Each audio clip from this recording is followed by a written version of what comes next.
Good morning, everybody. Welcome back to the first episode of season 2 of the Wishful Podcast. I had to take a little break. I had to give y'all a little bit. I had to give y'all a break. I just can't keep dropping episode after episode. Y'all gonna get tired of seeing my face and all that stuff. So, if y'all don't remember, I said I was going to do something different for season 2. And season 2 is going to be a little bit different than first. I just said that. Ha ha ha. But these episodes are going to be a little bit more single subject minded. They aren't going to be strictly stuff that I see on social media and just me making posts about it. Like, nah, you can find that anywhere. So, without further ado, I bring to you my guest. I've known this guy for almost 8 years. He's 100% stand up. He's been there. If I had a question, he had an answer. He 100% listened, and that's somebody that I definitely need in my life. He's somebody that we all need in our life to definitely listen. I had to pull his legs a little bit to get him to come on. So you can't see his face, and that's fine. But I give you Dom. That rhymed. Thanks for having me on. Yeah, you've been trying to get me on for a while, but time finally here. You here? Yeah. We gonna go. So let's see. So there's this movie. Yeah, I didn't get a chance to write it. Where's my pen?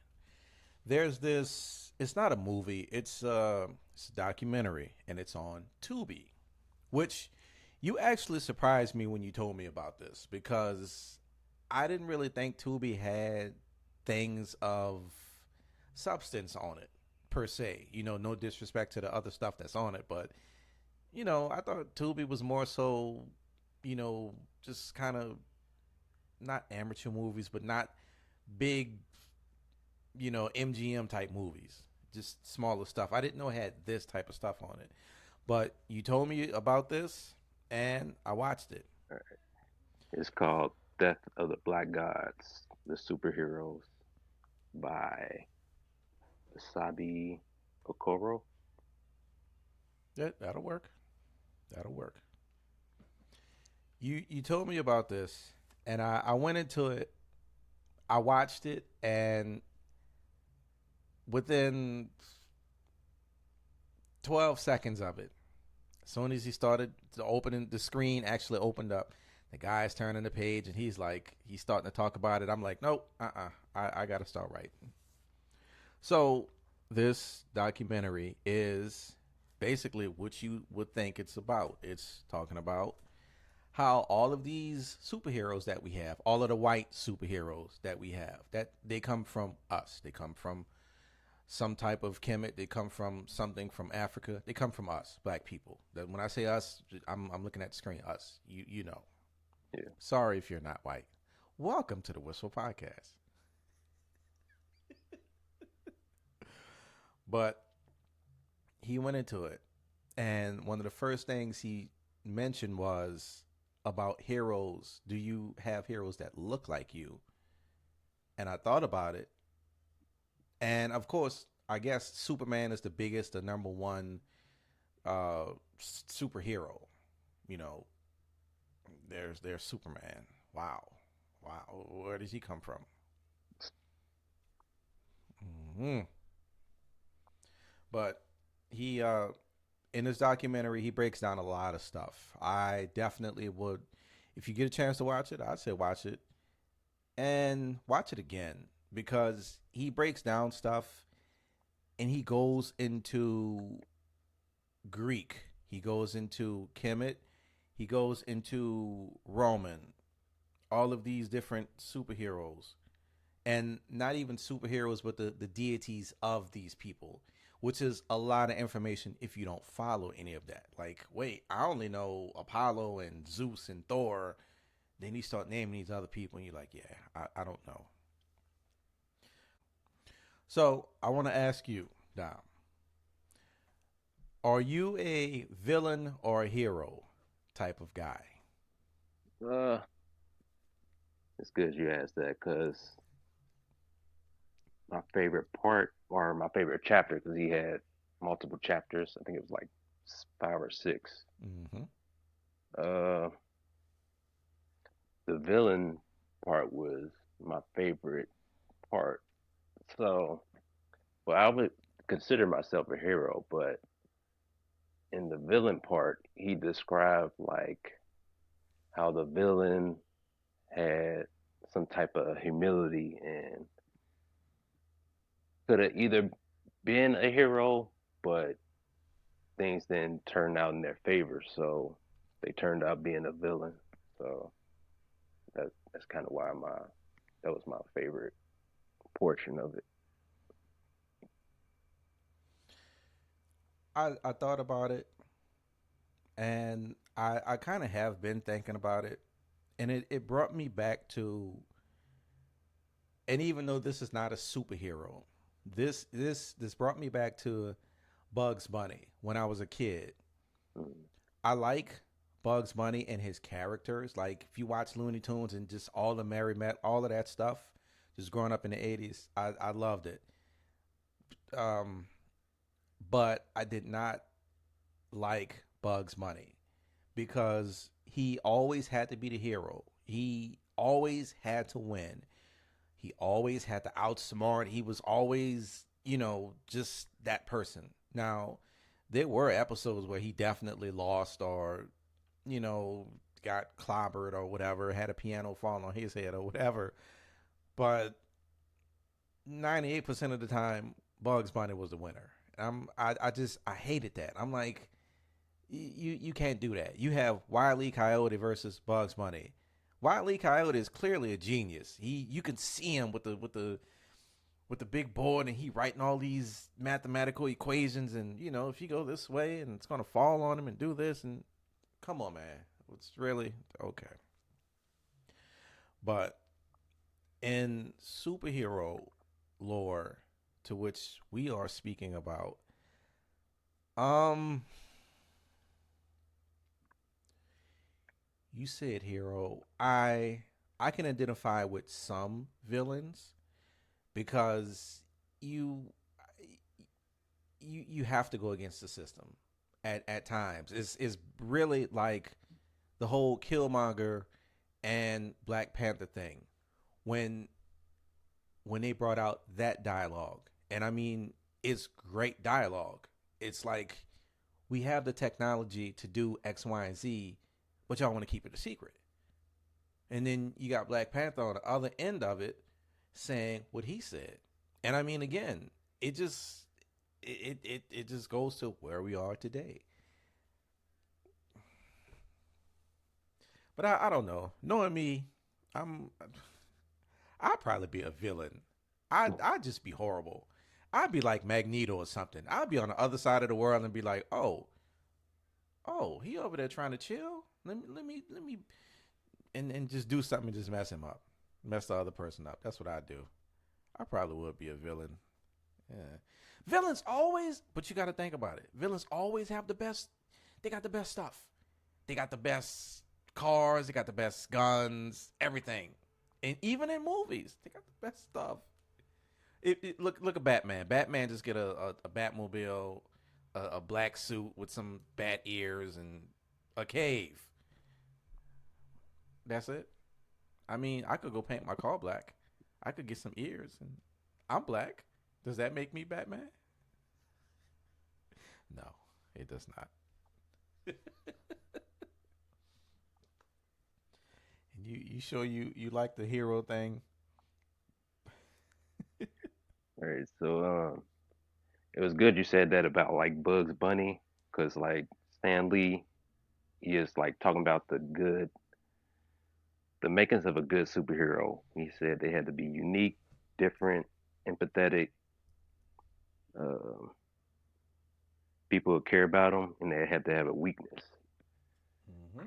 And you're saying like Bugs Bunny didn't have a weakness, so that could might kind of make him like boring in a way, or uh, people just not really care about him because you can't do nothing. Stan Lee didn't consider Magneto a villain, so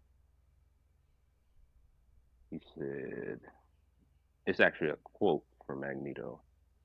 Oh wait, it's actually a quote from Stan Lee. I do not think of Magneto as being a bad guy. He just wanted to strike back at the people that were bigoted and racist. He was trying to defend the mutants, and because society was not treating them fairly, he was going to teach them a lesson. He was a danger, of course, but I never thought of him as a villain. Hmm. And Quote by Stan Lee. that's true. If I'm not mistaken, Professor X and Magneto were colleagues. I guess that's the word I need to use before it came to the what we know now. I think they were colleagues. Yeah, that was like if you ever seen the movie X-Men Days of Future Past. Yep. Yep. Now we can let me see, because I for the most part I know DC Comics and I know Marvel, but some characters, the little bit lesser known ones, I made confused. And we were talking about Superman and not Superman, Bugs Bunny. And you mentioned he doesn't really have a weakness and it's kind of boring and such. Now, the guy spoke about a lot of things and he broke down a lot of different things, which I have wrote down. I'm not going to get into it because I can't just say it without saying the whole thing. But he did mention something about kryptonite. And he said kryptonite was a perception. And I once he said that, I'm like, wait a minute. I thought kryptonite was kryptonite. Um, Superman just he couldn't function. He just lost his powers. He was just like regular human, and you can go beat him up and everything. But he went further into it, and I kind of didn't know this, but I think I got like maybe 8 brain cells all the way in the back in the corner at the bottom that knew that krypton is an actual element in the periodic table. I'm pretty sure I knew that somewhere because I'm a science. I'm a nerd. I am. I say science lover. I don't say nerd. But he went into what krypton is, and if you don't know, krypton is basically the element that's found in um is it neon lighting? I see the lights. It's not fluorescent. It's the neon lights. And it's also found in where's the other one? You gotta help me out. You gotta help me out. I didn't write it down. Oh no, I didn't write that part. But that's basically where Krypton is. And he went to speak about Krypton is a perception. He said God dies when we stop believing in him, right? Just like Superman. And he lives strong when we do believe in him. That's the perception of it. So Mm-hmm. he pretty much put it into a allegory type thing, which went a lot deeper, and it's probably gonna go over a lot of people's head, and they're probably gonna argue with you. No, that's not what Krypton is, and all these other things. And I get it. I get it. But that was his take on what Krypton is, and it made sense when he explains it. It definitely does with all the other things as far as creating a god. What can create a god can kill a god, and there's that.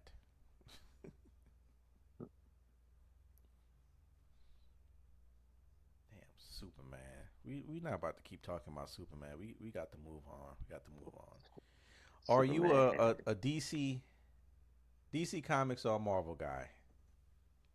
Uh, I would say both because DC animated is better than like the live action, and the Marvel is pretty good live action. They just now like starting off with the animated, uh, like the X-Men '97. Well, they had previous, but the live action was really just shot off and started dominating the film industry. Yeah, it definitely did. I had to, and I should have looked this up. I don't know why I didn't. So I will ask you. Let's see. The Justice League. Justice League is that a combination of both, or is that one or the other?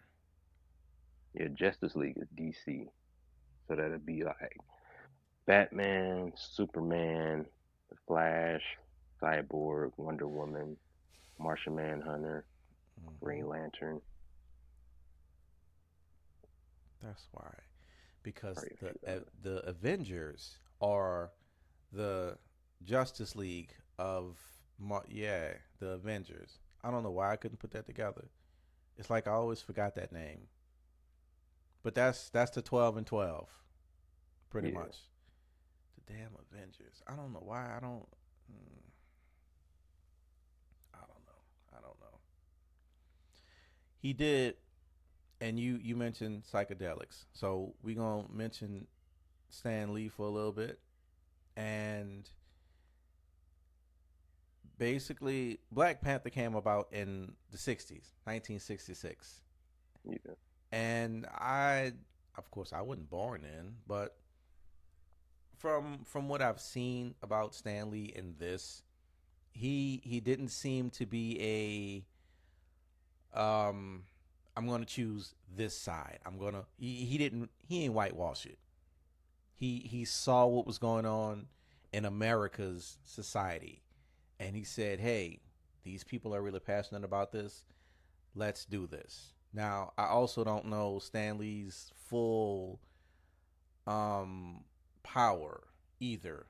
I don't know him. I don't know if he was just the guy with the pen, like if he just drew everything or if he had anything to do with storylines and creations and such. I didn't really get super duper deep into him as far as that aspect, because I kind of hope he did, because that's totally cool from how he grew up, and he was a Jew. He grew up Jewish, right? yeah. He was Jewish. Okay. Yeah, I thought so. So he could have easily went however and just nope, we're not going to do Black Panthers. It's going to continue to be white, white, whitey, white. But he didn't. He kind of put diversity into a lot of comic books and 60s comic books. It was some television shows, but it was mostly comic books at the time, and it it it it needed to be done. And I'm gonna try my best to stop, because I know me. I'm going to the whole black. Yeah. This episode is gonna be. It's gonna be like 5 parts. I'm trying not to do that. Try not to do that to you. I don't want to do that to you. Not on your first one. Not on your first All right. one. He said, "All right." So with X Men, I can ask you this question: do you feel Professor X was a type of motherly energy or fatherly, or what do you think Professor X did as far as teaching his, not people, he had mutants, as far as getting them and preparing his mutants? They said in the documentary that he had more of a motherly, like, dang, I can't. I don't think I wrote that down. You didn't write that down.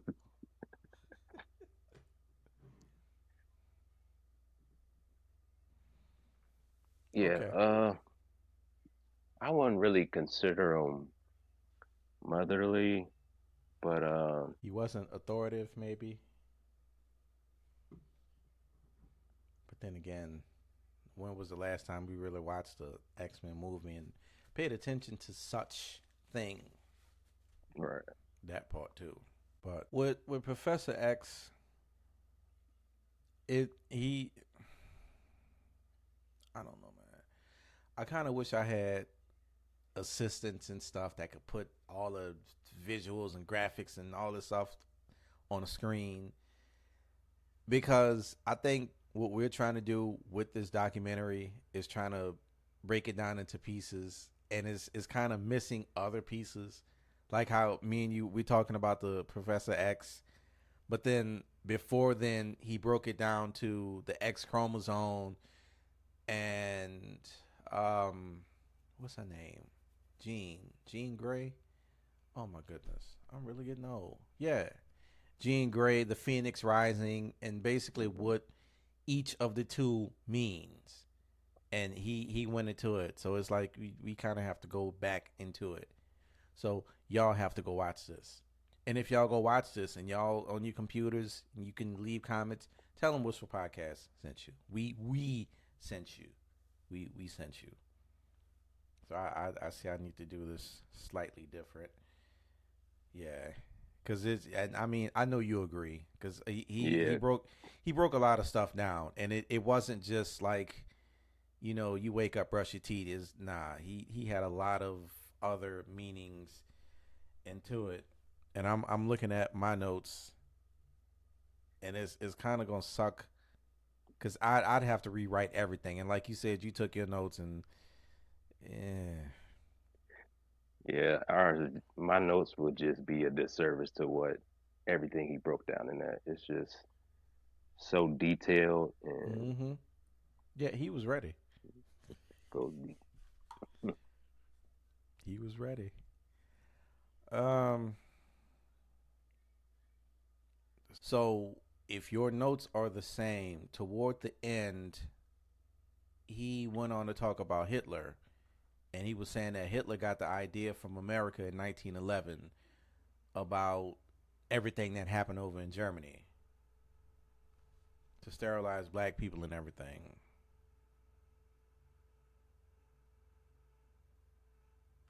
That the white was that the white power chapter? Yeah. So it should have been the very last thing that he spoke on. It and he talked about the Klan, the KKK and everything. So it was that. And it does. We kind of could bring it full story, full circle, sterilize All black right, people and everything. yeah, I got it right here. Hitler used Superman trying to create an Aryan called racial hygiene, which began in America in 1911. So yeah, that's what I did have about that. Let's see, 1911. It's and we let me close this, because we could pretty much be done with the theft, and we can slide on to something else. Okay. But 1911, as soon as he talked about Hitler, and he talked about the sterilization of black people and all of these other things, I already knew, but I am bad with timelines, because I knew people that came from other countries that immigrated. Let me see if I say that right. If I say it wrong, it's okay, people. It's okay. It's okay. Just correct me in the comments. People who immigrated from their countries to the United States most likely came through Long Island, New York, if I'm not mistaken. And I don't know the timelines that happened, because it wasn't a few years. Like, that was the more known gateway to the United States of the Americas, was through then, and a lot of things happened then. A lot of black people were thought to have had all these diseases and all these other things when that wasn't true. Because even back then, we know how to take care of ourselves. We know how to wash ourselves. Still proves now, but that's a different episode. It's a different episode. And just to sterilize people, and you have this man in another country, like, hey, wait a minute, America, they're doing this stuff. I don't like these people over here that I have. Let me try to sterilize these people and get rid of all of these people and do this stuff and have mass genocides and all of these things. Which again, that's another episode. It's another episode of the Wishful Podcast. Please make sure to like and subscribe and all of that stuff to see that episode. We could definitely go into it. Definitely. But we are going to move into, since we're talking about us, we're talking about African Americans. I honestly don't like the word African Americans because to me, when I hear the word African American, I think that's like a politically correct term. You know, you got white folks, you got all these other things. When you watch the news, you don't hear them say, "Oh, this white dude, this Caucasian." You don't hear that. But why we got to be African American? Then you start with the "I'm not from Africa," all that other stuff. Just call me black. I'm black. I'm cool with that, and that's my opinion. I would much rather be black. The whole African American thing. I get it. I get it, but just put black. Put black, black, blackety black all day, 365 black. That all those words I just said in quotations, that's what we need to use instead of African Americans. You went to an event yesterday, and what was this event called? It was the African American Male Wellness. Soon as you- but yeah, it's the African American Male Wellness Agency. They had an event, and I forgot the name of the park, but it's pretty much Winwood School. It's right by Winwood High School. Um, It was outside. yeah, yeah, it was outside. Hot. They did have like a couple of vans, like health vans, but that was like only if you were getting like blood drawn or getting your hearing tested or your skin tested. It was like a few of those, but other than that, everything was outside.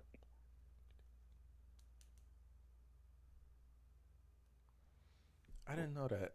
I looked it up and I seen where it was, and it's. I think it looked like it was on a campus or maybe an annex or adjacent to the campus of the school, but yeah, I thought it would have been inside. Was it a? Tell me it was a big turnout at least. Uh, yeah, I would say so. There's a lot of people there because I was trying to get my blood drawn for this one test, and they said they ran out of tubes. So yeah, they said just to meet them at the Black Family Union. That's that's what they said. They had more of them. Okay. Well, that's a good thing because the turnout was more than they expected, which is great. And I found out about it a little too late to actually get my work schedule and everything else adjusted to not be able to make this event, which I found it on Facebook. And it's a little distance from me, which is fine. I still would have got there some kind of way, or I could have got a ride with you, or however it would have went. But was it to say it was outside? So this was a was it people speaking and like everyone was just sitting down while they had these other, I guess you can say, tents or other areas where you could get your blood drawn and other things done? Yeah, pretty much they had. It was like kind of like in a parking lot.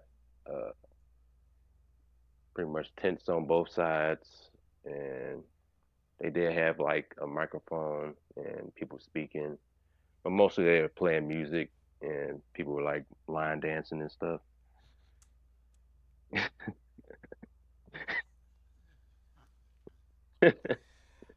Oh man, that's well.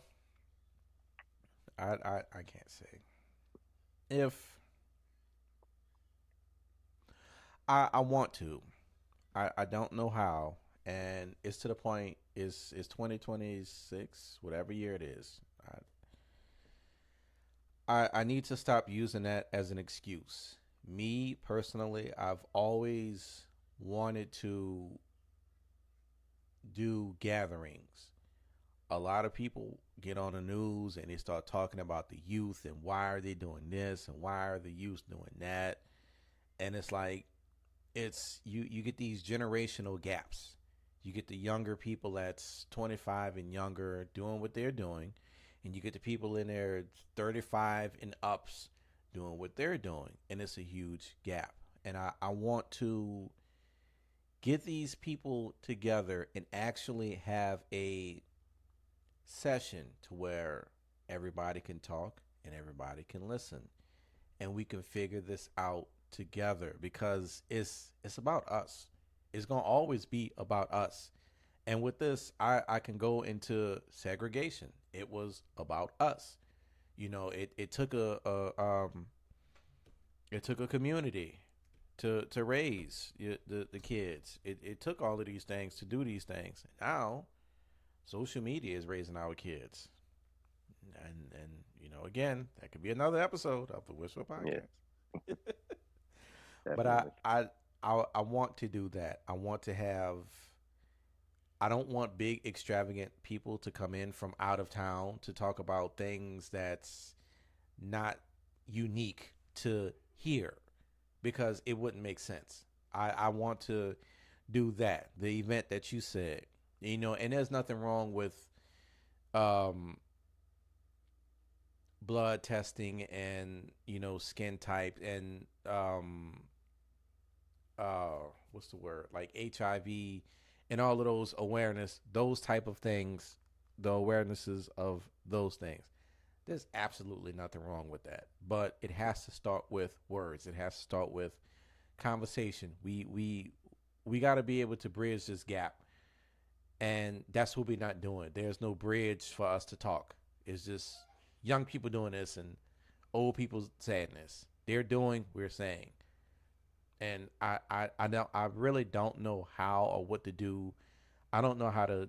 I'm just stumped at that, and at this point, I can't keep making that excuse because we just gonna we gonna eradicate ourselves. And is that by design that we're eradicating ourselves? Maybe some people will agree with that. Some people won't. Now I could definitely ask you because your skin is just like mine, Dom. What you think about that? You think us killing each other is that by design? Maybe. Uh, I would say so. Uh, pretty much,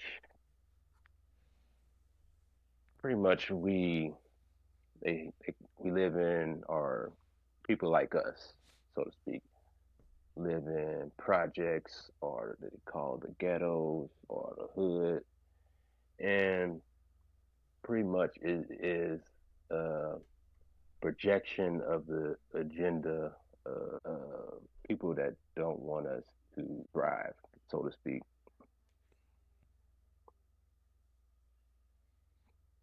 Yeah, I think it's a lot of things. YouTube. I seen something, and I knew about this, but I forgot about it. It's called redlining, and it was this white guy talking about it. He was giving a lecture at whatever university he was at, and they live in Detroit. And he mentioned he brought up the whole redlining thing because his he has two white kids, two white daughters, and these are his words. They were going through Detroit, and he was like, "We passed by a housing project, or however he put it, whatever the politically correct name for a project is." He's like, "We drove past it, and one of my kids asked me about it, and the youngest one asked about it. The oldest kid responded and basically said it was redlining, and I kind of forgot about this, but redlining is basically on a map. They take a red. I don't know if they literally do it, but it's basically they put certain areas in, and if you are within this zip code or these streets, you will get denied a loan. You stuck. You SOL basically, and I never thought about that. Like, is that what's going on now? That these kids they can't thrive because they can't get anything or whatever it may be, and it can be, as you said, just just location, environment. These kids don't have anything else to do. But I'm gonna ask you this simple yes or no question: do you think that the youth? I don't want to say the youth. Do you think that people are getting away with things because of lack of consequences to these actions that they are doing, committing? Mm, yeah, it's not really much leadership and that play a major part in people just doing what they really want and not doing what they should do. And I'm glad you brought up the redlining because I had heard that like Black Wall Street, it was tore down, uh, but it was rebuilt. But due to urban renewal and redlining, that's why it's no longer thriving. I had this thought while I was at work, and it's in my phone. I'm gonna have to read this to you. And this is random thought. I think American culture has been systematically dismantled through social media, meaning we seem to care only about people's opinions now versus actually finding the truth. We we seem to want to know more about what this person thinks over anything else. We don't care about anything else. And America is not the biggest country. You have places like China, Japan, all these other people. Do they have the type of crime issues that we have here? They do not. Do African mm, mm, some African countries have the crime that we have here? They do not. Why? I will tell you. For one, the consequences are just way greater in all these other countries, and it's also the way that they're raised. When you get into these, I'll just say Eastern cultures, just to group everybody together. You get into these Eastern cultures, see, they're going to start at a very young age, and they're going to have something like a bamboo stick. I don't know if people know what a bamboo stick is or if they ever got hit with a bamboo stick before. I have not been hit with a bamboo stick, but bamboo don't break easily. And these people in these Eastern countries, you get like a 4 year old and you just put sentences in front of this 4 year old's face. Like, read this. Um, Big Bird went outside, and then you get hit with the bamboo stick, and then you read the sentence, and a lot of stuff is adjusted early on in Eastern culture, and it's brought up. You can even watch this stuff, and they'll tell you, my dad's funding me this, and I can't let my mom know this because of all these other things. When you get into African cultures or these other cultures, it's um like Roots, basically, with Kuta Kente. He tried to run. What happened? His foot got chopped off. And that's what really happened. And I haven't really expressed this, but I honestly feel stuff like that needs to start happening in America. It don't need to happen all the time. It don't need to happen everywhere. But the fact that it needs to happen, people work hard, 15, $16 an hour to go outside and pick up mulch and do all of this foolishness, and they could finally buy a nice vehicle or decent vehicle or just a vehicle, a bus pass, something. Then you get somebody to come and break it, steal it, do whatever. I'm gonna be pissed. And I could guarantee you, you go out there and you chop their damn hand off, And you know the sad part about this, and you can let me know if you agree with this. The sad part about this whole consequence thing, if something like that was to happen in the great United States of the Americas, if a person got their chop, if a person got their hand chopped off or something chopped off, whether the person who had this machete or whatever is born in the born in America, or if they're from somewhere else, either or, I think the media will focus more on the fact that he chopped off, that somebody got something chopped off versus the actual crime. I really believe that's where we are right now. We focus on everything else versus, so you it's 3 o'clock in the morning. Like, you're supposed to be asleep. We're not gonna talk about these kids or these young people doing X, Y, and Z, but you want to focus on this homeowner. That's where we at. Let me know. Do you agree with that? Yeah, I agree. What you had just said. Oh, like uh, like the social media stuff is pretty much like engineering, social engineering, Mm-hmm. and spiritual warfare. I feel like uh, they're just designing. Well, the American way is pretty much a design for us to go to school, go to college, and then work. Mm-hmm. It's not really any principles like in the education system. Like they don't really teach much other than do what you're told. Like when we were brought up, it was, you have to graduate, you have to go to college, you have to do this, and you don't. Right, You don't anymore. You don't have to go to any of these places. There's there's kids. I'm talking under the age of 10, and they are getting paid, I'd say, six figures up, whether they are streaming or they are playing video games. And I think a lot of generations, because I love to use that, people from particular generations like to discount those type of things. Like, you have these live streamers that's making, these dudes making money. I show speed. This dude making money, and he's doing great things. He's not like some of the other streamers. I don't watch streaming because I don't know why. I just don't. Ain't nothing against it. I just don't. But you get people with morals and standards and morals and such, and they go do these things. And by me having such a young kid, I watch my kid, and I listen. I love to listen, and I love to observe. And I watch her and I listen to her, and she says a lot of the content creator words. Okay, you guys, you watch anything on YouTube, that's probably like the first couple of things they're gonna say.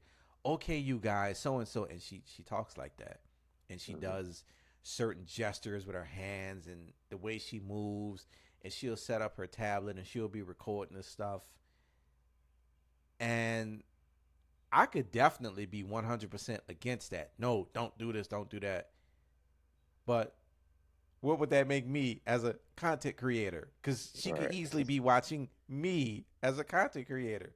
Well, Dad, you doing it. Why can't I do it? And that's a hmm damn good question. Like, you know what? There's no answer to it because you don't have to.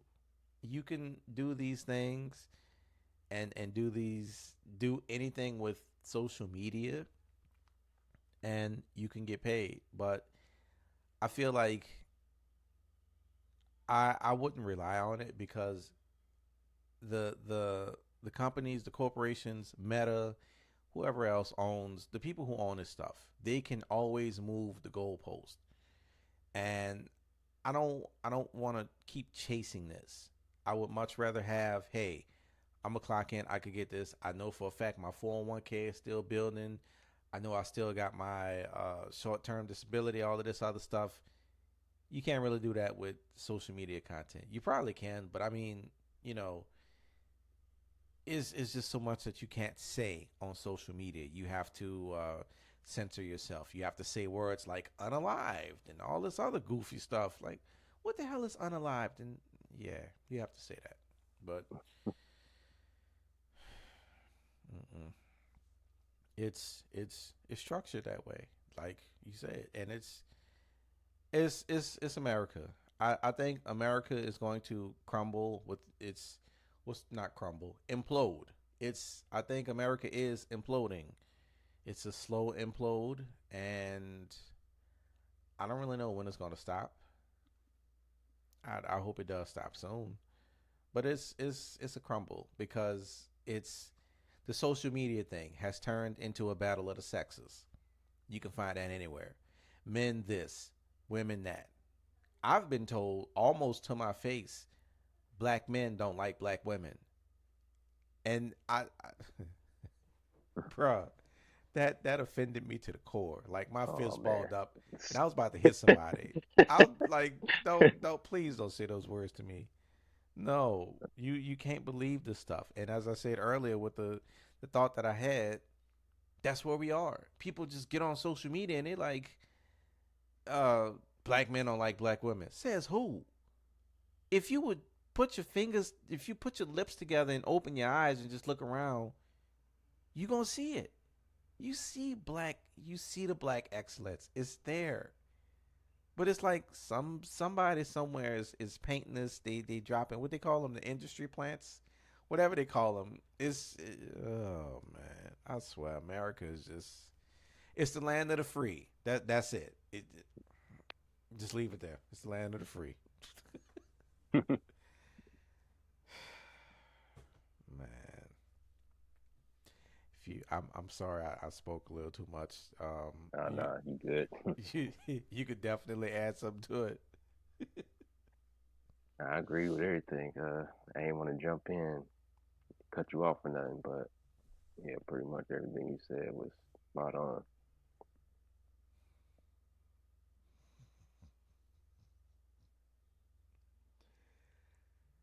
Okay, I've it's out my system. It's not out my system at all. Oh no, it's just not. I need I need I'm gonna ask you this question, and then we're gonna go on to the psychedelics.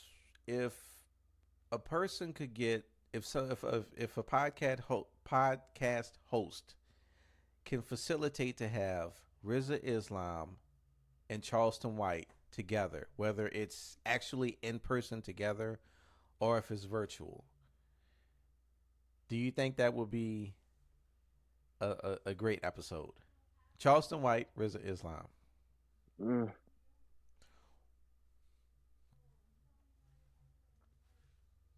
uh, yeah, I would say so. Because they have two different type of styles, so and kind of, sorta, in a way, trying to pursue the same thing in a way. So yeah, I would think that would be a good one. Um, I'm not even gonna say I'm working on that. I Charleston White, Charleston White had to he had to grow on me a little bit, Hmm. and I was one of those followers with him.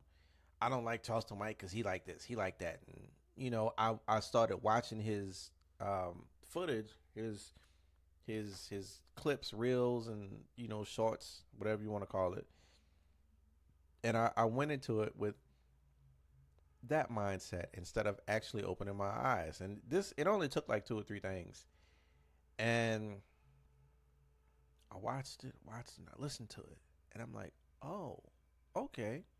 And he will tell you, people. He. This was when he was being compared to damn. I was gonna say Sam Adams. what's his name? Dark skin with the glasses. He always talked about the women. Sam Adams. Not even. Well, Was kind it of. Kevin Kevin Samuel. Samuels? Yeah, Yeah. yeah. Sam Adams. Kevin Sam. I can see it now. I can see it now. But people were comparing those two, and again, Kevin Samuels. He was one I had to sit back and watch. Had to sit back and listen. Hmm. Okay. Cool. Charleston White. He's he basically went from being Martin Luther King to where people can understand. He went from being Martin Luther King, being a more softer spoken, procedure following type person, and then he's like, nah, damn that. That's not getting results fast enough. That's not getting these things done. And now Hmm. he turns into the Malcolm X, the by any means necessary. He letting you have it, and he's definitely spitting all facts. Like you don't have to like the delivery, and that's the same thing with Kevin Samuel. You didn't have to like the delivery with what he said, but it was true. And we criticize each other as black people. Oh, nah, you can't talk to me like that. You can't talk to her like that. But then you go to work and get told by the white man, hey, I know you work in this department, but today the maintenance person, the janitor, called off. So I'm going to need you to go clean the back bathroom and the front bathroom, restroom, make sure they got all this stuff and all. And and that's very, very, that's G rated stuff that your white management will tell you at work. But we nah, mm-mm. we that's where we at. And you said it's two different styles. Rizza Islam is I think it will be the only thing it will be some disagreements here and there, but I think they're going to be small disagreements between Rizza and Charleston. But other than that, regardless of delivery. I mean, RZA has said a lot of stuff too, with respectfully, of course, as he says it. He's not gonna curse. He's not gonna do all of these other things. Hmm. It's just a lot of ways to get your point across without doing these things. And yeah, I really I like Charleston White, what he's saying and what he's doing, because he's doing other things as well that's not being said. He's actually turned this social media thing. He's like I said, he's doing stuff, and I'm gonna reach out and see if I can get him. Wishful Podcast, y'all need to make that happen. Y'all got the pull. I know one of y'all his niece, nephew, somebody call Uncle Charleston. Yeah, you know, Whistle Podcast. He wants you on. Okay, so psychedelics in movies. Here we go. I'm gonna let Dom take the lead on this one with the psychedelics, and I'm gonna let him paint a picture for you to listen, for your viewing and listening pleasures. Okay. So the origin of psychedelic was first coined by Humphrey Osmond in 1956. Psychedelic is pretty much two words. Uh, Psyche meaning mind, and delon meaning to manifest or reveal. It's a Greek word, It is. so pretty much it means mind manifesting or soul manifesting. Hmm. So psychedelic refers to a class of psychoactive substances which is categorized by a intense altered state of consciousness. And where to even start with the movie?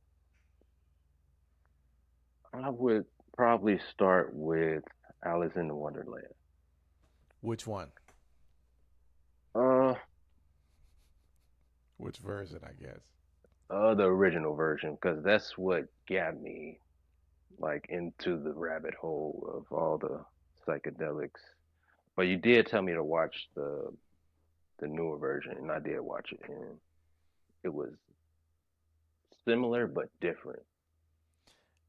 Yeah, I'm the opposite with that. I tried to get my little girl to watch it, and she was like, I already seen it," but I'm in a struggle with her because she has this tablet and she wants to YouTube and just be glued to this tablet all day. We used to watch movies. Mm, We used to watch a lot of stuff, but now it's just like she doesn't want to watch TV anymore. And I wanted to do that with her. But I mhm, did recently, and I did speak with you about this, watching a movie. And I actually went online and it was like, this character is, and I don't know why people do this. It's like, this character is LGBTQ and this character is bipolar and this character is schizophrenic and this, and I'm like, you got to be super high to just sit here and just do all of this stuff and just think of it. Like, you can't just think of a movie. Maybe I don't know, but I have not seen the cartoon version. Which, mm. the when it came out in, I feel like it came out in the 50s, I want to maybe. say, I want to say 51, 50, yeah, I 1951, thought so. which is probably like beginning or peak like psychedelics in America. Uh, so pretty much it was the original story was by Lewis Carroll, but his real name is Charles Ludwig Hmm. in 1865. I forget where he's from. I didn't even write that down. I should have.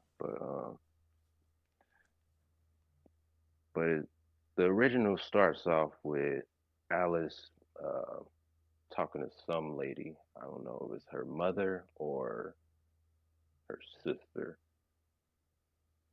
It kind of blending up together in my head, but it started off with her like going to sleep, kind of, and then yeah, it's kind of he kind of goes to sleep, but so he's talking about to this lady like, what if things weren't what they are and are what they weren't? Hmm. And then she sees the rabbit. She starts following the rabbit, and then the rabbit goes down the rabbit hole. And that's where the term rabbit hole comes from, this writing. And I didn't even know that until I actually watched this movie and looked it up. Like, hmm. So she starts falling down the rabbit hole. Uh, it's everything in the rabbit hole, pretty much. It's like imagery, it's clear as day, like psychedelic. Uh, it's like distorted objects. The whole scene itself could be considered a trip within itself. Like inverted at the end of the tunnel, the doors locked. Uh, he pretty much he drinks a drink to shrink, and then he opens a box of tabs. Could be like considered like LSD or something. But at one point, like later in the movie, she eats a mushroom and she grows. So she eats the tabs to grow. She drinks this drink to drink. And they have like in the path she's going, she's like following the rabbit, and she sees like it's kind of like riddles, or I don't know how to describe it. It's like a lizard with a ladder, red butterflies, a flying rocking horse, a smoking caterpillar, Hmm. a cashmere cat. Uh, yes, it's like super trippy. Like, what is going on? What am I even watching right now? So she gets to this table, and I can't remember I can't remember what the animal was, but she meets the Mad Hatter, and the Mad Hatter pretty much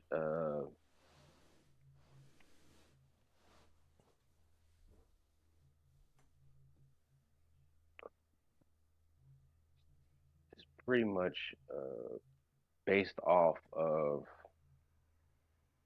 what was going on back in the day. Uh, Hatters used to get mercury poisoning from making hats,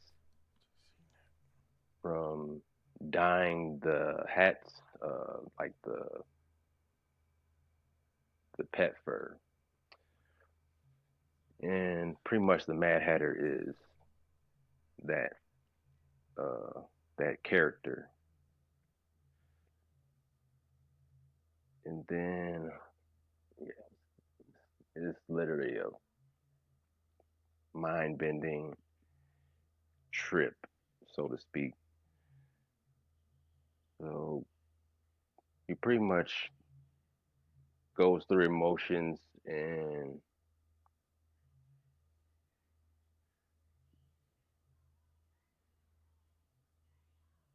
goes through emotions like feeling uncertain, like loneliness, just wanting to get out. And that's kind of what like people feel in like psychedelic experiences, which I got like a few books and just like heard like from watching. It's this show on YouTube. It's called Tales from a Trip.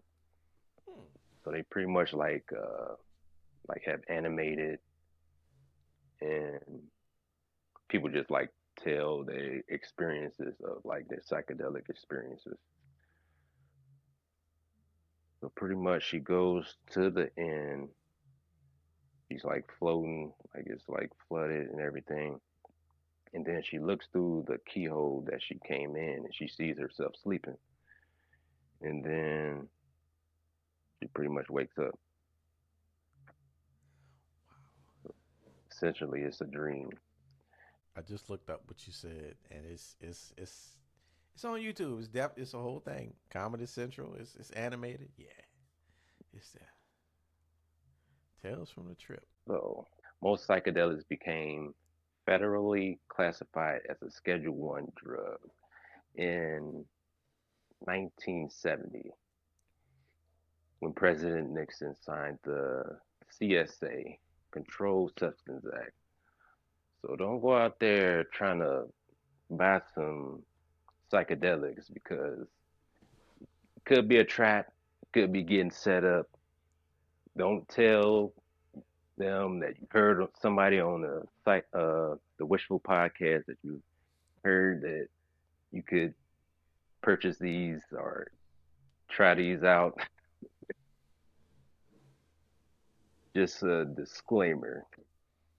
Disclaimer. I like that. Yeah.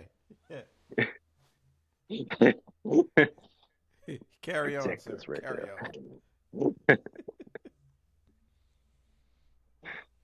on. Let's see. Then we can go on to like other movies. We can go into movies like The Wizard of Oz, made in 1939.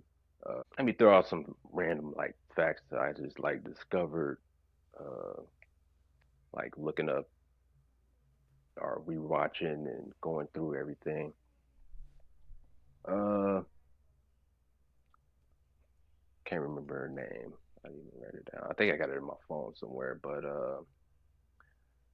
the star of the Wizard of Oz.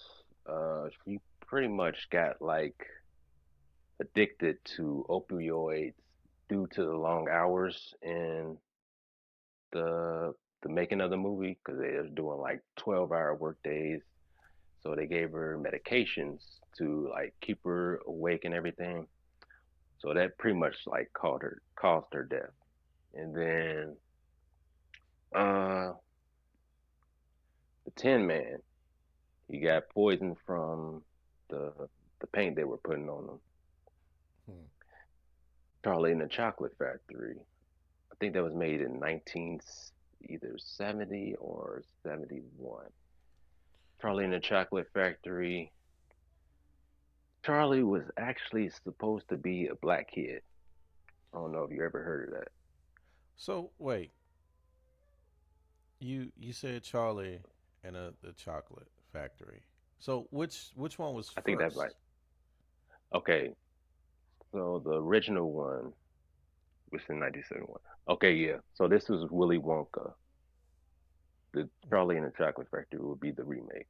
So in Willy Wonka in the Chocolate Factory, Charlie was supposed to be a black kid, but the team that like had the say so in changing him to a white kid, they said the audience would ask them why.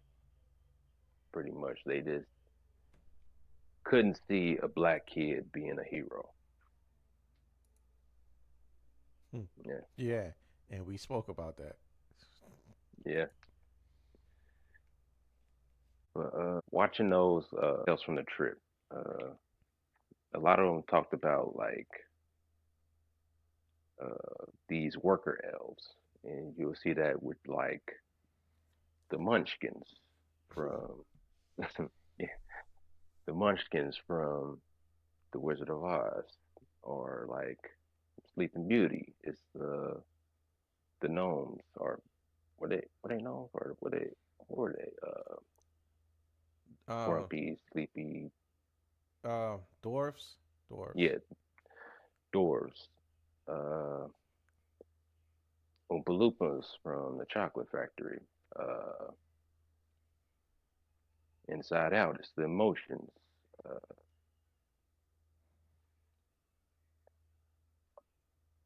uh, I got this book. I got this book right here.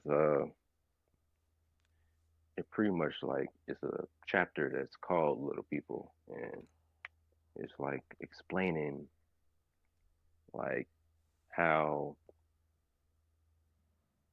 they had snuffs in a lot of Amazonian tribes. So they would like snort,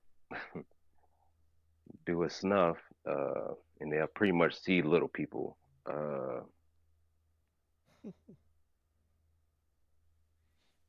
Let me see if I can find one of them.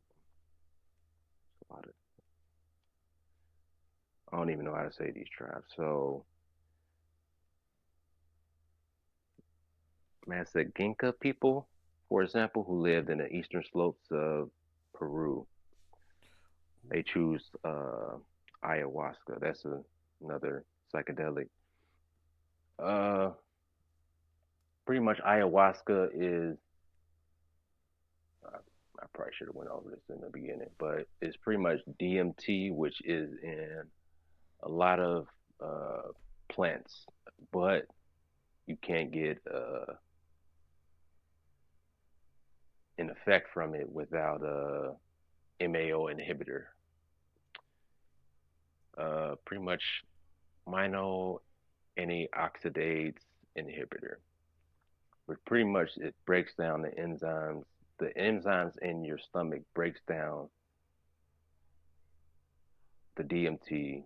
So the inhibitor would inhibit it, and then you will get a psychedelic experience. So ayahuasca is pretty much DMT. It's pretty much the leaves from a plant, and the vines are like the bark from another plant, and that gives the psychedelic experience.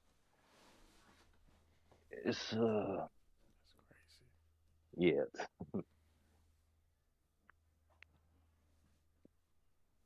EMT is found in a lot of plants actually. One of them is Polaris grass. Uh, Dimethyl. Wait, is it It is yes, dimethyl tri dimethyltryptamine. tript. Yeah. But you You found you practiced on that word. You cheated. it. Polaris grass, mimosa would be another one. It's probably 1,000 plets, but orally inactive due to it being broken down by digestive enzymes, was pretty much what I talked about. But this is like pretty much from my notes. To make it psychoactive, you should need an MAOI inhibitor, which would be monoamine Ooh. oxidase inhibitor. And it could last up to 6 hours. Mm-mm. Yeah.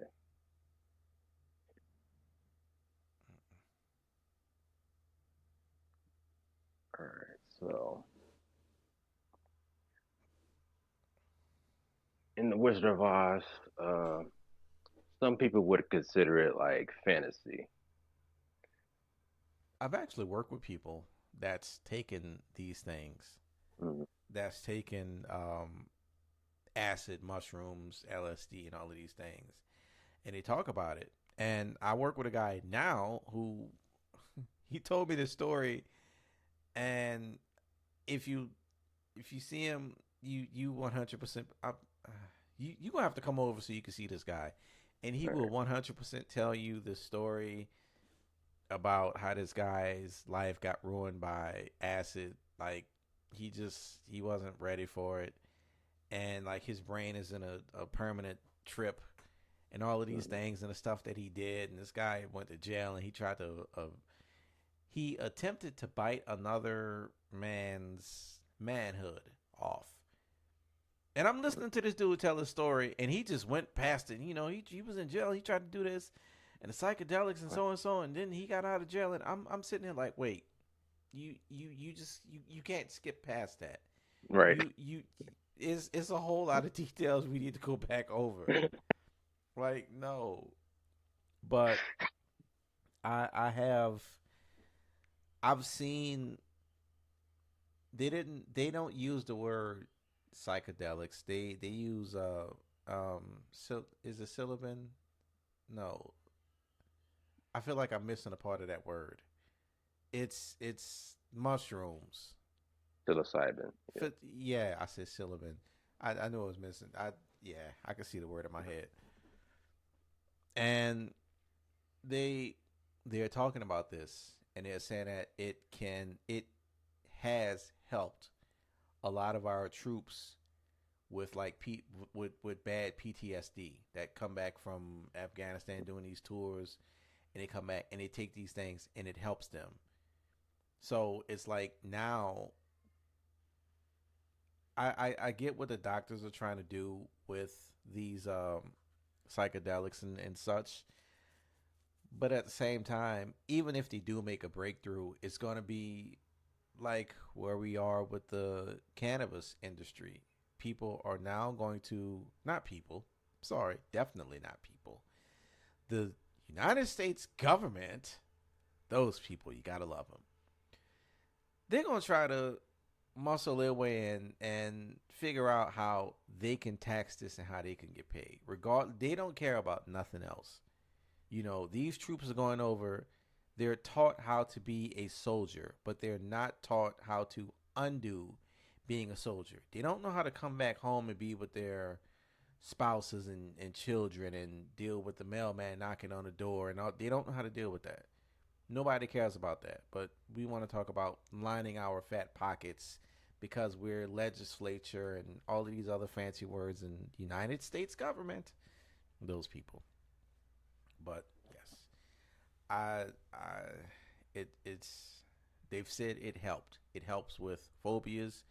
I have a extreme phobia, and I've kind of thought about it. Like, would that help me? I don't. I don't think you know what's going on with me. I'll tell you if you don't know, but I don't know if I would, if that would help me or not. But I'm open to trying it. I've tried hypnotherapy and everything else. Do you know what's going on with me? No. He says no. Okay, so I will tell you. I have this thing. I don't want to call it a phobia. It's something of driving on like the highway, not getting on the highway, not getting on the expressway as they're called here. It's not happening. Nope. And it's also paired with bridges. Not going on bridges, a lot of overpasses just to get from this red light to the next red light. Nah, that's the issue. It has turned into extreme avoidance behavior. It's gotten a lot worse. It's gotten extremely worse. It started about 2008, maybe. So I wasn't always like this. I definitely used to love to get in my car and just go. I'd work a full 8, 9 hour shift, come home, get gas, just make sure I got enough oil in the car, and I'll drive 2 hours, 200 miles up to Jackson, Mississippi. I love driving, man. Look, driving was just it's just it was what it was. But now, no, absolutely not. I don't care what you tell me. People have said stuff like, "Well, if so and so's life depended on it, if the house is on fire," and I'm like, you know what? They're probably gonna die. The house gonna catch on fire. Sorry, I'm just being honest. It's really manifested that deep into me. So as we were speaking earlier about the event you went to yesterday, we'd have to take the streetway. Sorry, like if I was riding with you, or it's just not happening, or I'm not going, and that's very bad because I'm kind of stuck here in this city. I have medicine that I can take, and I'm looking right at it, but that's not defeating it. But just the fact that there's doctors that saying that this psilocybin. I feel like I said that wrong, but I don't think I did. That this medicine could possibly help you get to the origin of whatever it is, and you can whatever happens when you take these things, whatever you see, whatever happens, if you step outside of yourself and you figure it out. I want to. I'm at this point. I want to. I'm getting older. I'm missing out on a lot of life because I can't get on the highway. Like I'm just going to have to get knocked out or something. Somebody's just going to have to hit me. Which no, don't do that. But it's serious. I mean, Mm-hmm. that's that's what's going on with me. And I guess I thought you knew because you remember I the last time I seen you and you were saying you was thinking about driving to Houston. I'm like, nah, Oh yeah. you you gonna be in the car forever. That's nah. Younger version of me, yeah. Okay, let's go. We could take turns. Now, I'm sorry, not even. We not even getting to. We not even going into Kentucky. Sorry, not happening. But yeah, um, I did hear about another one, which is called ibogaine. It's pretty much a shrub or bush. It's from Africa, the iboga tree, and uh, guy ran for president. What's his name? Rick Perry, and it's another guy. His name is Brian. I can't remember his last name. But in Texas, they pretty much got something passed for it to be studied more. Um, it's a lot of studying going on with this one. pretty much uh, it helped. They're doing it to help with veterans that uh, suffer from PTSD and everything. So I don't know if you want to look this up, but I'm looking at it. oh yeah. So pretty much they are finding extraordinary data in their research, so to speak. Pretty much uh, 87% in their first uh, dosage or their first trip of the psychedelic, they no longer have uh, any signs of PTSD or whatever they're dealing with after their first go around. After the second go around, it increases to 98% of people that's being studied that have no signs, uh, anything. And this is like 6 months after. And I heard of a woman like that had dementia. I don't know if it's like true or not, but I heard of it. She pretty much took like, she had dementia. She took like 5 grams of mushrooms. I don't know how she would consent to that because she was nonverbal and couldn't really move or anything. She pretty much had a miraculous recovery and she was up and walking. She was talking and it pretty much like reversed her dementia. And this is from psilocybin. But Ibogaine, it was a guy that pretty much was, I don't even know what he had. I can't remember. But he had like surgery and everything.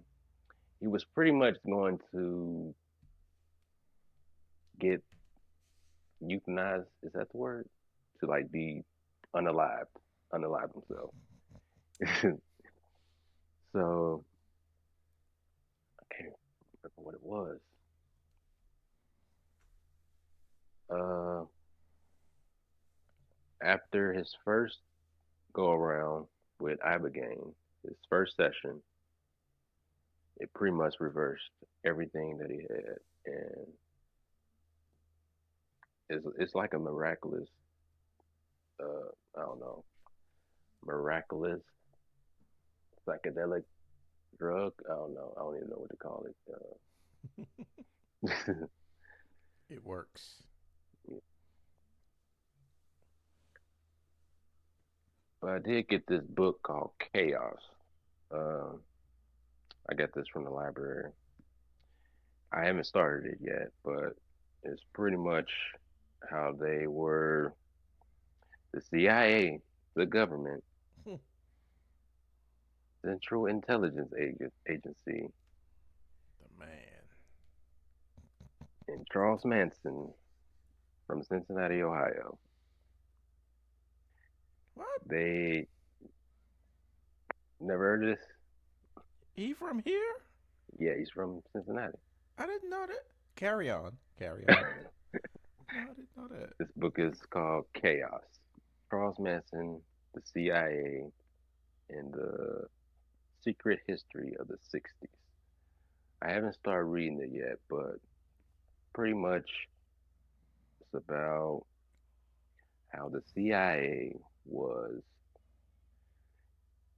giving drugs and studying on civilians, prisoners. It was a lot they were doing trying to figure out how to control people's minds. I, yeah, I really need to start on this one, but I've been in a rabbit hole. It's okay. It happens. It happens. no, I did not know Charles Manson was from. Yeah. And I seen on I think Hulu. Yeah, it was on Hulu that his granddaughter or whoever the young lady is just found out that she was related to him and did all of the um, genetic testing to really solidify that they are actually related. And she's like, she's trying to go into a nature versus nurture type of thing. Was he born like this or was he made like this? Which is interesting, but he's from here. It I just typed his name in. It didn't say where or any of those things, but yeah, man. Explain a lot. It explains a lot, but yes. No offense, sir. No offense. Let me get my Saints hat.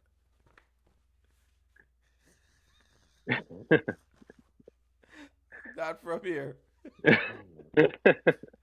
No.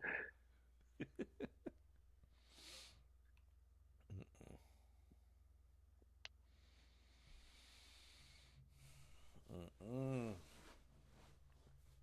Yeah, you got a lot with psychedelics, and it's one of those things. It can go because it's not resolved. It's it's still in phases, just like the whole cannabis issue, the Yeah. cannabis thing. People are saying, "Oh, okay, you can get this. What's the stuff?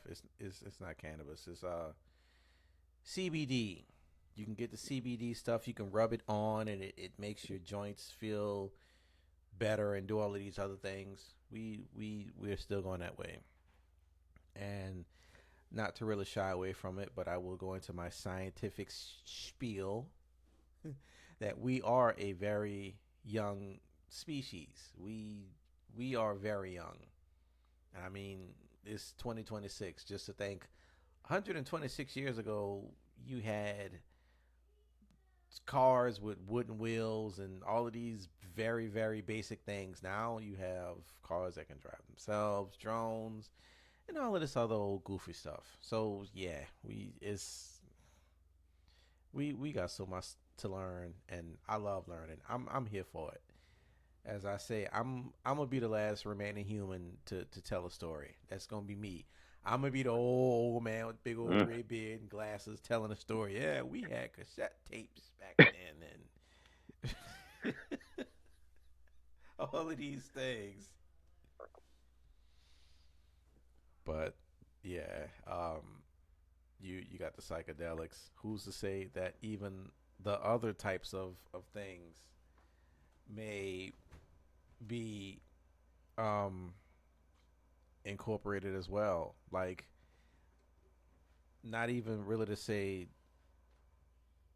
like cocaine. Ooh, boy, that would have hurt. I almost dropped my phone on my foot.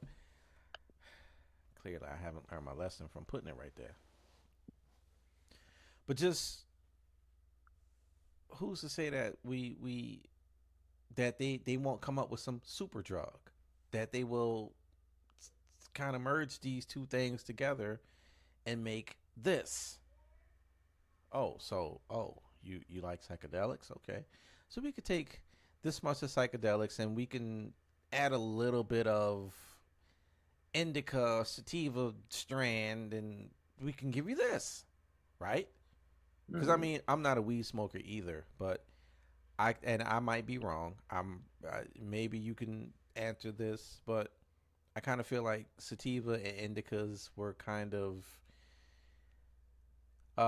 lab grown per se to where it is now. I think it was maybe different plants that you can get originally.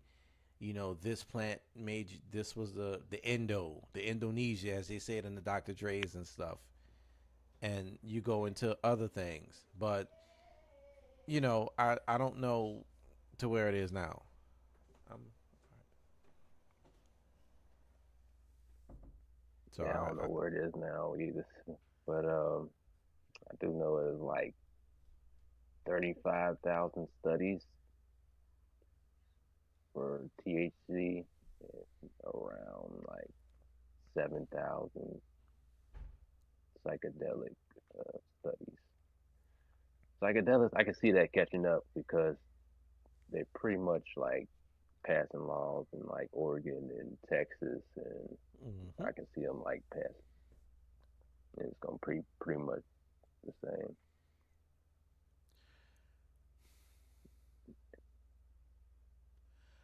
I did read. I moved my phone.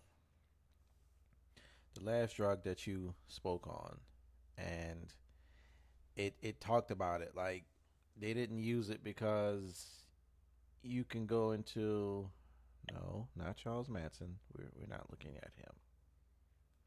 This the ibogaine, and I just clicked down on it, and it talked about the just the risk of it, and this drug carries severe cardiac risk, and it could lead to fatal arrhythmia and heart failure.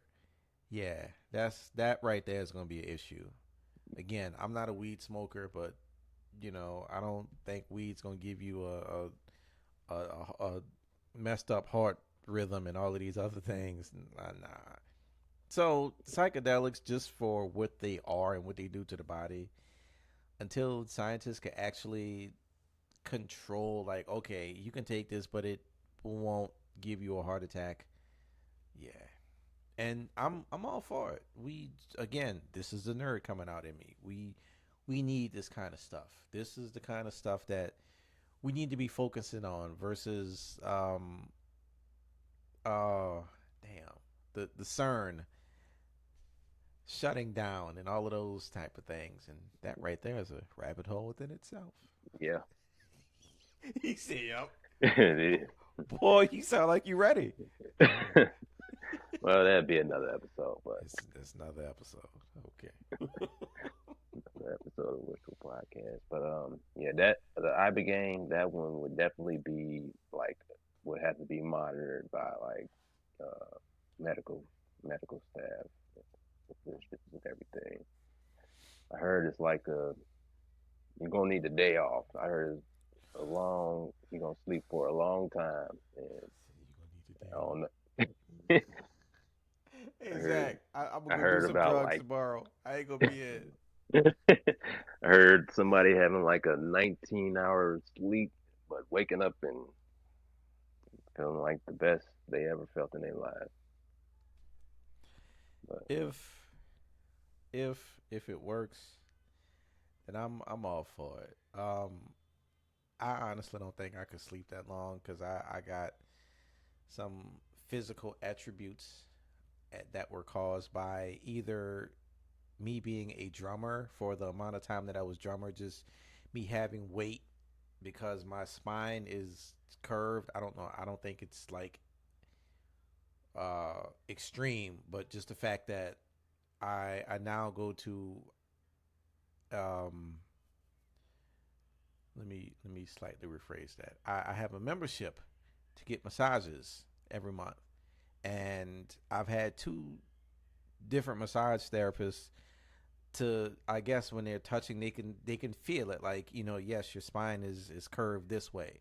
So I have pelvic tilt and all these other things. All of that to say, I can't sleep for a very long time. If not, something is gonna slip and slide and cause sciatica to where, like, I'm not gonna be able to. It's a whole thing.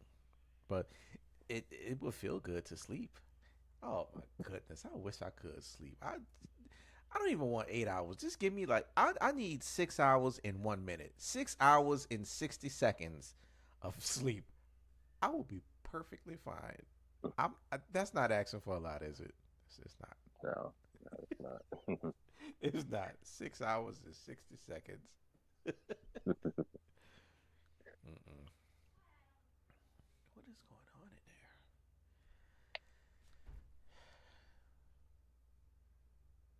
AI.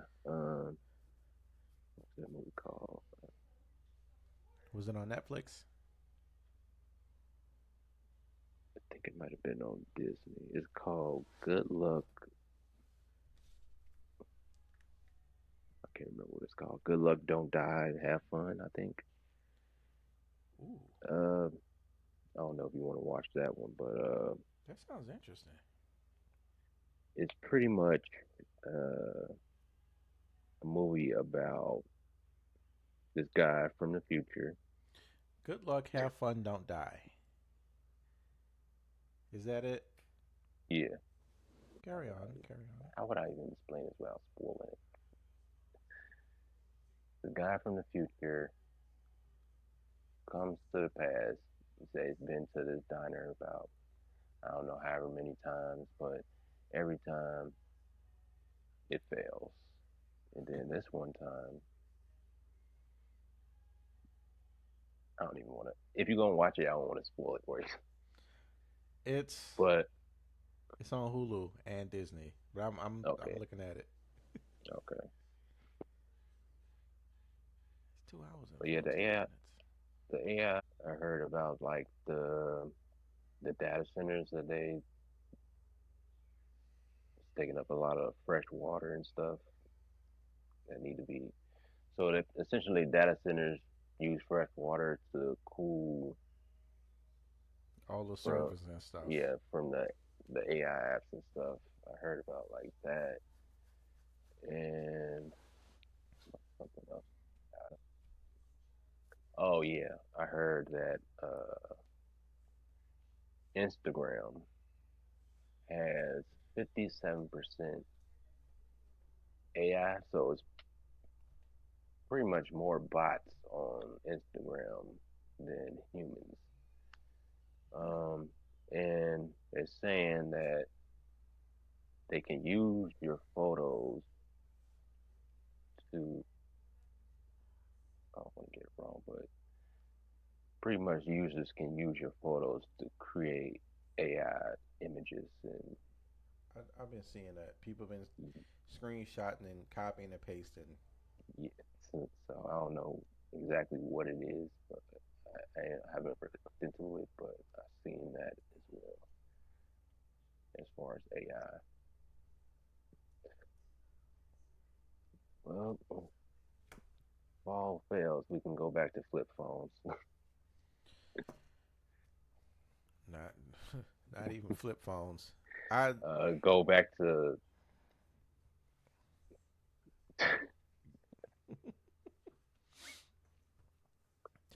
you said if all else fails, we could go back to flip phones. And I know what you meant.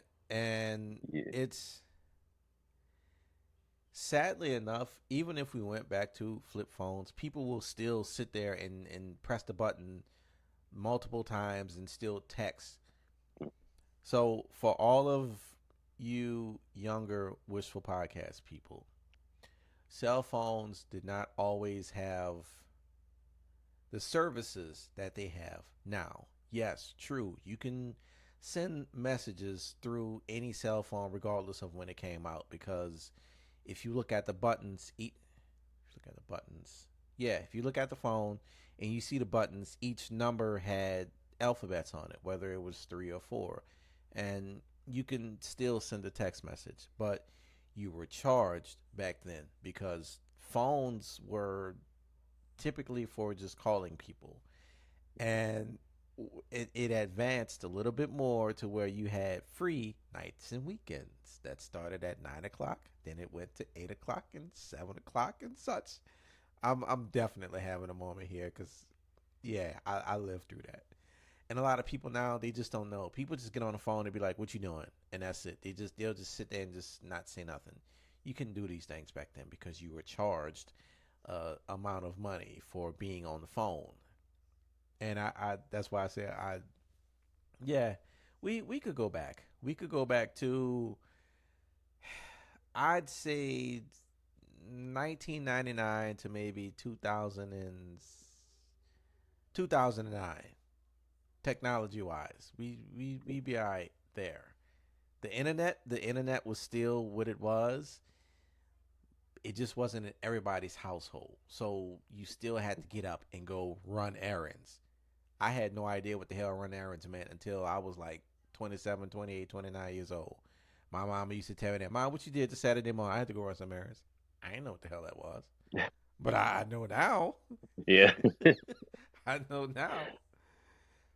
But I think we should go back then to 1999, 2009, and yeah, it's just enough internet, is just enough cell phone capacities and all of these other things. There was no Teslas, none of that stuff. We was all right there. You know, Yeah, you could give or take a couple of years, but yeah, that's where we was yeah. It's evolved so much over time, and pretty much people not interacting anymore. There's at. Mm. the screen time is getting up there. And, The the the screen time, the interactions, the blue light. the blue light with the glasses, the interactions is the biggest thing, and it brought me back to, when did it come out? I don't, I didn't. It brought me back to just watching Wiley. 2008 that movie came out, and I remember watching it for the first time. I had my oldest daughter. She was 5. That's funny. Because my youngest is 5 now. But she was 5, and we saw this movie in a movie theater, and we both shared a moment where we both cried. Yes, I cry. I'm a cancer. We can fight. Say something. Wishful podcast. I wish y'all would say something. I'm about throwing hands. Damn it. You're not about to talk about cancers, but yes, if it's a well written movie or whatever, and it moves me to that point, yes, I will let my emotions show, and I did that with her. We both shedded some tears, and it just it just got me to a point like, so they're on a spaceship moving wherever they were going, and everybody was just in these chairs. Nobody really talked to each other. They had a button to do everything. They didn't have to do anything. If you look at it now, you can get in cars. You don't have to do anything. You go to McDonald's. You kind of, not even McDonald's, but just food. You just press buttons. You don't have to go in there and talk to these people. They just sit your stuff right there, and that's it. You that's where we're going. Everything is faster, faster. At least in the United States of America, because again, in all these other countries, I know for a fact it's different. They are way ahead of us. I know this. Like they using facial scans to pay for stuff and do things, but yeah, we can't do that. So I don't know. I have nobody knows where um society the United States society will go. We don't know how far it's going to go as far as not talking, because COVID had a lot to do with that as well. How you said people aren't talking. That was a thing, and we can go into Yeah, that, but that's another episode. That's another episode. got a lot of episodes in this. That's all right. This is season 2. We deep diving. See, season 2 deep diving. We got it. And it's I I'm honestly still to this day mystified. Mystified? I feel like that's not the word, but I'm just stumped that COVID had a chokehold on everybody. Yes, people did die, but it's just the fact that we were isolated for how many months? 9 months, depending on where you worked, because Mhm. I worked at Walmart. Walmart didn't close, so we were still open. Hey, put on a mask, you'll be okay. You can put a Mhm. wet sock around your face, you'll be okay. They didn't give a damn, but a lot of people closed. And just to say all of that to say, you had 9 months to maybe 12, 13 months to where society kind of slowed down a lot. And that just dramatically changed the future to where people don't talk. If I met a woman tomorrow, she's going to want to talk to me about, what's your social media, what's your Facebook page, what's your Instagram. Mhm. Just no. I'll give you my phone number and Right. we could talk on the phone or we can text if we can't talk. But we and that happened. And if you remember that random thought I said, how I said we are systematically disabled or no, systematically dismantled is the word, not Hmm. disabled. And there's another one. Everything is happening very slowly and it's just having these mega effects. I don't know what's going to happen next. They're talking about this diarrhea with the lettuce and all this stuff and Oh yeah. yeah, from chemtrails and all this. Yeah, it's another episode. Damn, man, that's like the whole. I guess all the episodes is like season two. I need to focus on season three now. Oh. Mm. But yes, sir. I have said a lot. As Mackenzie say, shout out to you, Mackenzie. But I digress. I don't use that word digress very often, if not ever. But I digress, as he says. I didn't know that I Robot was a Oh short yeah. series of books by a Russian American person, Isaac Asimov. In the 1950s, I have the exact years. It's in the notebook. I have that, and something else happened in 1950. Oh, it's a movie called Ex Machina. It's on Netflix. The last is going away. The last day is 19. Lord, the last day to watch this movie is July 31st. I think I you'd like it if you haven't seen it. You will like it for a lot of reasons.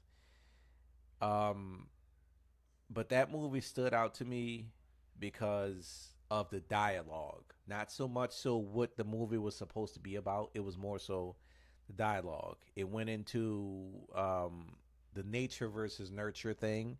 It brought that up. It brought up why does AI need to have a gender? Like it just the writing of that movie was just like, wow, this is great. And that's just me. I didn't look at it more so for the visuals and oh, it's this guy and it's this AI and she puts the stuff on. Like that's cool too, but it did those things. All of that to say, 1950. It's a guy named I forgot his first again. I have it wrote down, but they mentioned the Turing test. And the Turing test is still used to this day, basically to test to see if AI can pass as human or not. When you're talking to chat bots and chat GPTs and anything that's AI, it has to pass the Turing test, which was in 1950. And now what you just said is making me want to go back and look into any and all things, just the whole time frame of 1950s. Like all of this stuff happened in 1950s. AI was Right. coined in 1950s. Is I got it wrote down because I looked into it. There you go, Right. Alan Turing. Yeah, 19, so AI was coined in 1956. The terminology itself. So yeah, I'm gonna have to do a 50s episode because I have to look into just what was going on and Oppenheimer. I don't know if you've seen that movie. Tell me you have. I haven't. Oh my I goodness. heard of it, but I haven't seen it yet. It's I don't even know where to find it. I got a Fire Stick and that's how I was able to watch it. But it's like Hmm. 2 hours and it's a fairly long movie, but it is absolutely like the movie won a lot of awards. It's 100% is worth it for the way it built up everything.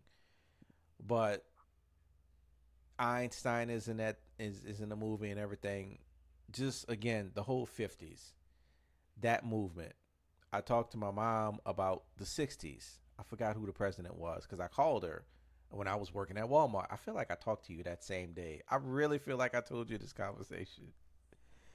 And I told her, like, whoever the president was had to deal with the Civil Rights Act. He had to deal with Martin Luther King being assassinated. You had to deal with Malcolm X. And it's like all of this stuff that happened within the 50s and now 60s. And it's just I don't know. Like as you said, rabbit hole. It's just how my brain thinks. Crazy time period. Here's another thing. AI.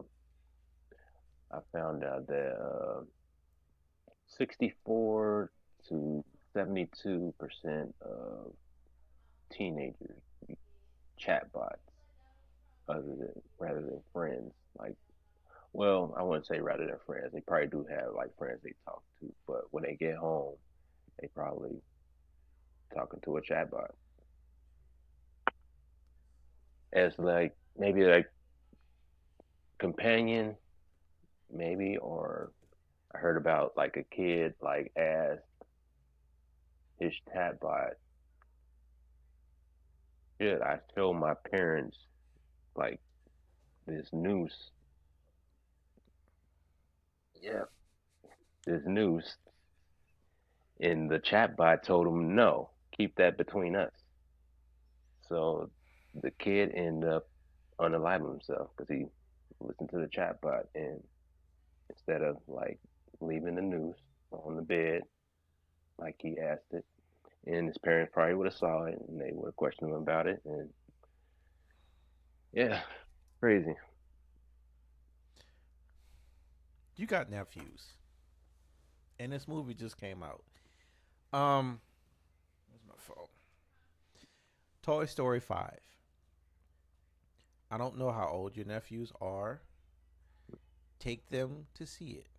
If you have a Fire Stick or a way of watching this at home, or streaming code or something to watch it on your TV at home or by them, watch it with them. My youngest is 5. We she That was her first movie theater experience, and we saw Toy Story 5. And I honestly, I went into it not really knowing what it was about. I just wanted to take her. And the movie is about um, everything that we've kind of talked about for the past 40 minutes. It's talking about how screen time has taken over versus actually playing with toys. You know, the toys are talking to each other like, well, what's going on and this and that. And everybody's getting these leap pads or whatever they were called in the movies. And Mm-hmm. yeah, and I'm like, that's absolutely insane for these people to come out with a movie and it's relevant. You know, it's not, to infinity and beyond and let's go rescue. Nah, this is that's now. Definitely now. Take them to see it or, again, they watch it and get their opinions on it. And how you said about the chatbot um, with the kids, I didn't know that. I these kids are different with the hoodies and stuff on, and it's Oh, 1,200 degrees outside, and yeah, they need to drink from a hose pipe or something. it's, Could technology be creating a racial divide that we don't see? Possibly. Nah, maybe. Yeah, when they calling us unks, that's crazy. Yeah, we wouldn't man. call that. We wouldn't call none of that. I don't know, man. I'm worried, but I'm not worried. I try to get into a lot of things and watch a lot of stuff. Like I had a chance to go on YouTube and put a lot of stuff in my watch later list. A lot of Mm-hmm. the CIA and the FBI people, how they're talking about the future and stuff. I'm there. I'm still decoding a lot of the information. I'm not just watching one video, but Mm-hmm. those things. I talked to my brother back home. He's a little bit older and he's talking about firearms and you need to get this and do this. And I'm like, eh, okay. They are slowly passing firearm laws. You can't have this type of firearm. You can't do this. So I definitely have been thinking about doing these things and as we all need to do. But I think everything is, as they say, history is repeating itself. I think even though a lot of people don't see it, they may not see it. I think a lot of black people are slowly getting together and slowly forming communities to where we can do certain things. Not everybody may not know how to garden or to cultivate soil and do these things, or to flip and do these things after to get these certain crops, or this person with the firearms and all of these other things. But and that's actually in one of my episodes, the aftermath episode that I've wrote out that I just need to record. But just do the things. I think we are slowly, black communities are starting to get to this point with all of these things, with all the with the exception of other things. How's the hierarchy going to work? You know, when the shit hits the fan, as they say, how's that going to work? So you go to Lincoln Heights, who's going to be the top person? Who's going to be the boss, the president, and all of these other things? What's going to stop them from turning on each other? I don't know. I think the next, I don't know. Technologies move so fast. Maybe 5, 10, 15 years might suck a little bit more. Might get a little bit worse. Then I think it might start turning around. You know, you get us the gray faced, the gray bearded people that's gonna keep coming in like, nah, this is what we gonna do. If you don't want to do this, then you need to go downtown around Guest Street or West End, wherever. You take that over there, not here. I don't even know if Guest Street is a bad street or whatever. But yeah.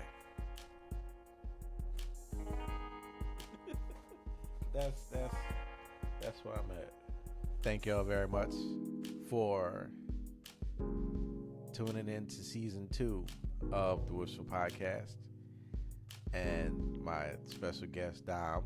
I don't know how he gets his O to look like that. I'm not gonna ask him because it's his special characters. That's his trademark. That's his trademark. Y'all gonna get to see him. I'm gonna have to take a picture of him and put it up there, or draw a smiley face or something and put it there.